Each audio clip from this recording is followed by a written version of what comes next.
A big thank you to you all, not just for coming tonight, but for your generosity with your time in recent weeks in talking to me about your concerns and your ideas for the future. It's been incredibly helpful, and I want us to keep up that conversation. But just to reassure you, when I say keep up the conversation, I don't mean I'm going to continue to send you an email every morning at 7 a.m, but I would like us to keep in touch. Now, I've been a Labour member for 20 years, I've been a union member for almost as long. I've held posts in my local ward, like many of you. I became a councillor, and now I've been a cabinet member for 6 years. But the reason I'm asking for your support tonight is not what I've done in the past, but what we can do together in the future.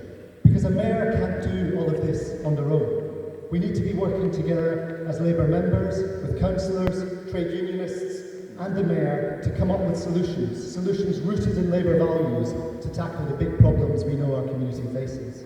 And I know that all the candidates will be uniting after this process concludes to do what's best for Hackney, and I want to thank them all for running such a positive campaign. Now, you might be able to tell from my accent, I was born in Glasgow, and I'm really proud of that. But I've spent the last 20 years making Hackney my home, and I'm proud of that too. And I know that we are a strong, a vibrant, and a diverse community. But Hackney's changing, and austerity has created dangerous levels of inequality.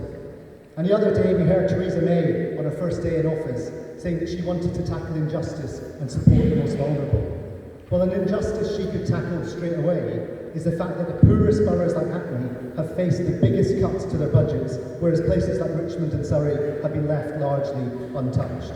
We know she's not serious about tackling injustice, and local government is the last line of defence. We need to work together, we need strong Labour councillors, we need a strong Labour mayor, we need to protect our communities from the most devastating effects of Tory cuts. We can and we must fight for our borough. And you know, we read a lot in the media about Hackney, about Silicon Roundabout, about Broadway Market, about all the new bars and restaurants, and all of that's brilliant. But what we don't hear enough about is the fact that we're still one of the most deprived boroughs in the country, that 41% of our children are still living in poverty. And when I go into schools and I talk to students, I always finish by reminding them that they're lucky. They're lucky to live in the best, most exciting borough in the world's finest city. And I can see in lots of their faces that it just doesn't feel like that for them.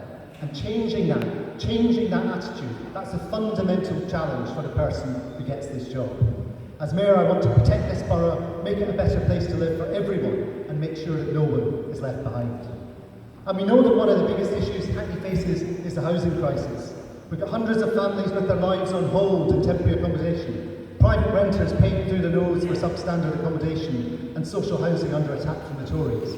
But we know that we need to dramatically increase supply, so we need new thinking. And I've been working with our NHS partners to develop a proposal to government that says we'll have local control over NHS land, because we know that there are GP practices and other health facilities that are in desperate need of renovation. So we can develop a project that gives us the first-class health facilities we need, and at the same time delivers affordable housing that this borough needs too. And as Labour, we in this room share a commitment to the NHS. We stand on the shoulders of giants in our party who created it. And it's our duty, it's the duty of a Labour mayor in Hackney to do everything possible to protect our local NHS. Crippling cuts and a top-down reorganisation are threatening the Homerton and Hackney's NHS like never before. Raiding our local NHS budget to bail out the private finance initiative debts at Parks Hospital. The Homerton has always been there for us. Both my kids were born there. Now the Homerton needs our support, and with your backing, I will be a mayor who fights its corner at a national level. And finally, I want to say that everyone deserves a fair day's pay for their work, but simply saying that isn't enough. We need to take action. That's why I worked to deliver the London living wage for Hackney's care workers and make sure they get travel time. It's why I worked with Unite to get the London living wage for our dinner ladies and end the injustice of zero hours contracts in our schools.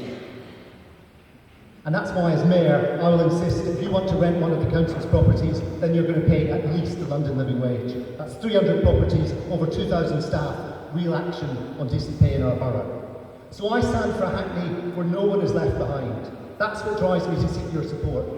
If you put your trust in me, I will not let you down. I will be a mayor who has a plan to deliver more homes, a mayor who will fight for Hackney against the cuts, a mayor who will defend the Homerton, a mayor who has a real plan to make Hackney a stronger, a fairer and a healthier borough. Thank you.